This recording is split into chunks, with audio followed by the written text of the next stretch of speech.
2 Kings 7. Then Elisha said, Hear ye the word of the Lord. Thus saith the Lord, Tomorrow about this time shall a measure of fine flour be sold for a shekel, and 2 measures of barley for a shekel, in the gate of Samaria. Then a lord, on whose hand the king leaned, answered the man of God, and said, Behold, if the Lord would make windows in heaven, might this thing be? And he said, Behold, thou shalt see it with thine eyes, but shalt not eat thereof. And there were 4 leprous men at the entering in of the gate, and they said one to another, Why sit we here until we die? If we say we will enter into the city, then the famine is in the city, and we shall die there. And if we sit still here, we die also. Now therefore come, and let us fall unto the host of the Syrians. If they save us alive, we shall live, and if they kill us, we shall but die. And they rose up in the twilight, to go unto the camp of the Syrians. And when they were come to the uttermost part of the camp of Syria, behold, there was no man there. For the Lord had made the host of the Syrians to hear a noise of chariots, and a noise of horses, even the noise of a great host.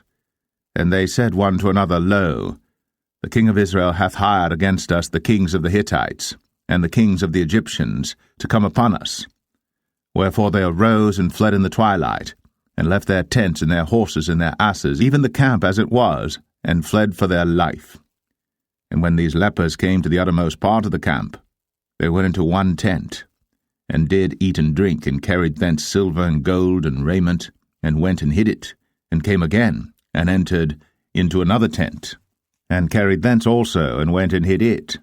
Then they said one to another, We do not well.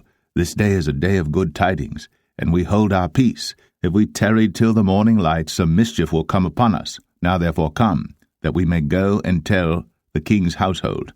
So they came and called unto the port of the city. And they told them, saying, We came to the camp of the Syrians, and behold, there was no man there, neither voice of man, but horses tied and asses tied, and the tents as they were. And he called the porters, and they told it to the king's house within.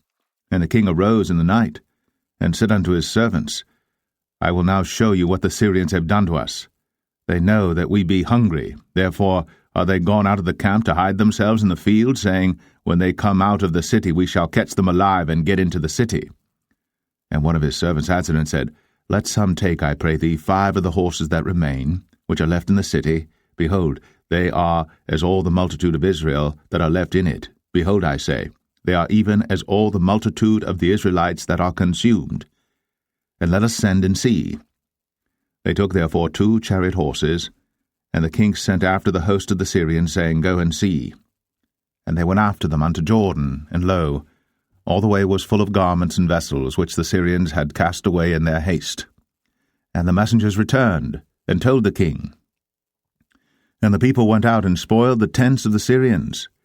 So a measure of fine flour was sold for a shekel, and 2 measures of barley for a shekel, according to the word of the Lord.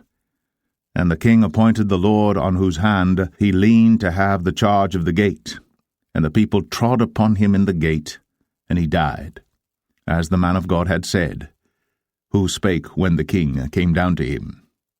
And it came to pass, as the man of God had spoken to the king, saying, 2 measures of barley for a shekel, and a measure of fine flour for a shekel, shall be tomorrow about this time in the gate of Samaria.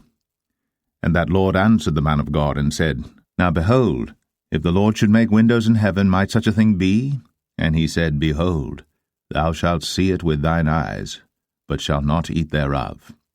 And so it fell out unto him, for the people trod upon him in the gate, and he died.